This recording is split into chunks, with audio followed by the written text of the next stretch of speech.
What can people get here? Pretty much anything you want: edibles, greens, jellies, suckers, whatever you need to be healthy. We have it. Why'd you decide to start this place?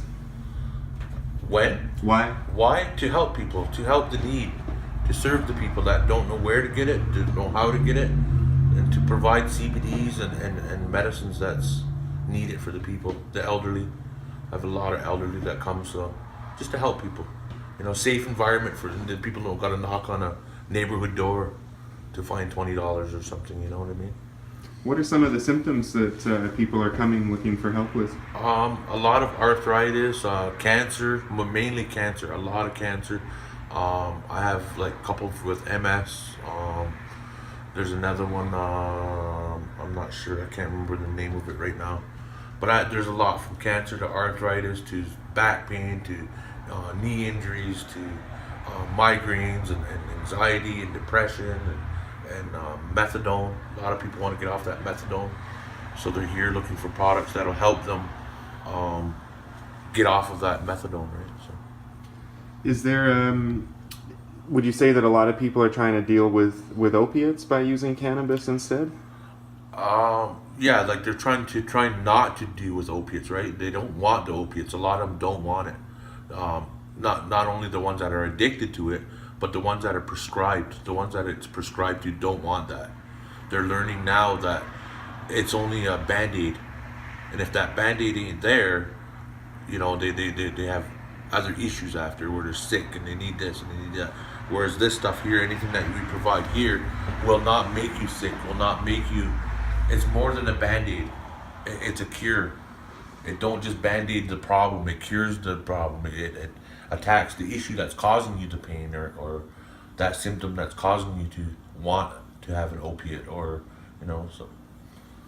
There's been a lot of talk from, or at least the Six Nations Police and the Six Nations Band Council have said that they're opposed to all illicit drugs, and the Canadian government considers cannabis an illicit drug.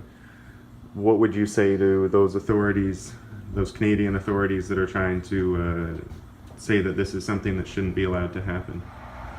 I would say that they have no judgment or call to say who can or can't use something that comes from Earth, right? Everything we have here is provided for us.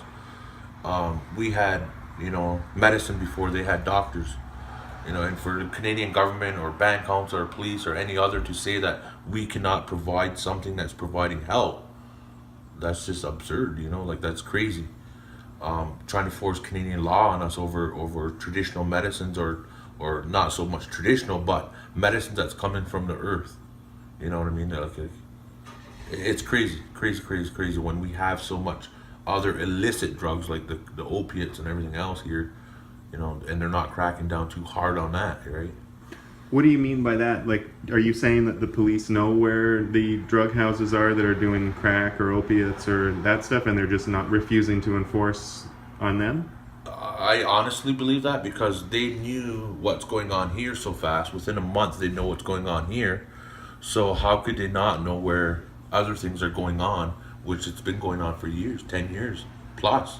There's several houses that have been raided and opened up the next day, still selling the same thing. So how do they not know what's going on if they know what's going on here within a month? I'm a Cayuga Wolf Clan. My name that was given to me by the creator is Tokaso. That was given to me at birth. I've always been here on the reserve, born and raised, never left. Very traditional in the Longhouse. I'm a faith keeper at Seneca Longhouse. Always opposed, band council or anything that they try to do or say, over traditional people. I've always opposed anything that they do. I'm a strong, hard fighter against the government. In 2006, I was a big lead in the Douglas Creek over there, and had a big part in that. So I've always been a kind of activist kind of type person, but I'm a more traditional person as well.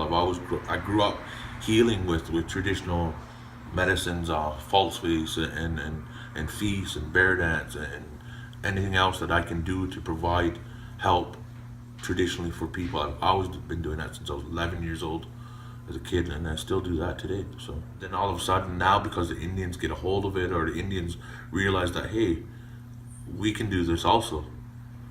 Now that we want to do it, or now that we do it and we're providing tobacco, then all these rules and regulations come out on how illicit or how illegal or contraband cigarettes and blah blah blah. It just goes on. It's all part of suppressing the Indian, I think, from evolving or becoming better. You know what I mean? So I think it's just their act or their way of just holding us down and always keeping that claw on us, right? You know, they put out the opiates and just killed people and killed people and killed people. They were okay with that. Now all of a sudden they're going to legalize marijuana in a certain sort, but it's still not decriminalized. So it's kind of funny, you know what I mean? They still have a claw on everybody. Like everybody, the whites, the Indians, everybody's their little children, and we have to keep control them still. Even though you can smoke it, but you can't do this, you can't do that, you can't do this. You can't have an economy out of it, right? Exactly. You can't, yeah. Exactly. Only we can make the money again. We grab everything. Uncle Sucker wants everything, right? None for you Indians, none for anybody else. Just us. Just us. I think that there's more than enough economy or money or in this industry to help everybody. There shouldn't be one person on this reserve without a light to turn on, one car to drive, food in their belly, and clothes. There's more than enough money in this industry that everybody here should be taken care of as a whole. You know, it sickens me that we have, big factories here and all they worry about is their fancy cars and fancy houses. You know, I hope that this industry here does a lot better for our people and that everybody has something. Everybody benefits from it in some way. Mainly housing, lights, clothing, and food in their belly. You know, there's more than enough money to help everybody. Everybody should have one car to drive. I'm on Facebook under Jeff Hawk. You can find me on there. You can add me, whatever. Also on Instagram under Green Health 46, FOR numeral 6. Can add me on there, whatever. Look me up there. You'll find my phone number, hours of operation. Everything will be there. The town is Caledonia's that way, Brantford's that way, and I'm right in the middle here on Six Nations boundary. So I can be found right beside the smoke shops and everything else. I invite everybody out to come on out, check it out, see what I got, see if there's something here that I can help you with and maybe make your day brighter and your life a lot better. Check it out. Mhm.